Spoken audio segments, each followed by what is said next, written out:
मुस्लिम मुल्कों ने चला इस्लामिक नेटो का दाव तो ट्रंप ने बुला ली सीक्रेट मीटिंग।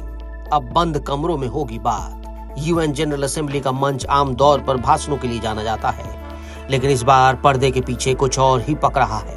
अमेरिकी राष्ट्रपति डोनाल्ड ट्रंप ने न्यूयॉर्क में चुनिंदा इस्लामी देशों के नेताओं को गुप्त बातचीत के लिए बुलाया है।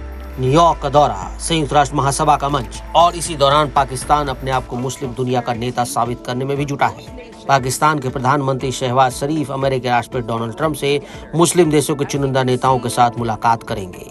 कहा जा रहा है कि इस मुलाकात का मकसद गाजा में हो रहे हमलों को रोकना है। मुस्लिम देश चाहते हैं कि ट्रंप इजरायली प्रधानमंत्री नेतन्याहू पर नकेल डालें और गाजा में तबाही की आग को ठंडा करने की कोशिश करें, लेकिन कहानी यही खत्म नहीं होती। पाकिस्तान इस मीटिंग को अपने कूटनीतिक दांव के तौर पर देख रहा है। उसे लगता है उसके पास न्यूक्लियर पावर का घमंड है और इसी ताकत के दम पर वो मुस्लिम देशों में अपनी पकड़ मजबूत कर सकता है। इस्लामिक सहयोग संगठन और अरब लीगों की बैठकों में पाकिस्तान ने पहले ही खुद को सबसे मुखर देश के तौर पर पेश किया। अब शहबाज शरीफ न्यूयॉर्क में इसी छवि को और आगे ले जाना चाहते हैं। 22 से 26 सितंबर के बीच होने वाली मुलाकात में शहबाज शरीफ के साथ विदेश मंत्री इशाक डार और दूसरे अधिकारी भी मौजूद होंगे। चर्चा गाजा, फिलिस्तीन, इस्लामोफोबिया और क्षेत्रीय सुरक्षा पर होगी, लेकिन पाकिस्तान इसे अपनी रणनीतिक जीत के रूप में पेश करना चाहता है। हाल में ही पाकिस्तान और सऊदी अरब के बीच हुए रक्षा समझौते ने इस सोच को और हवा दी।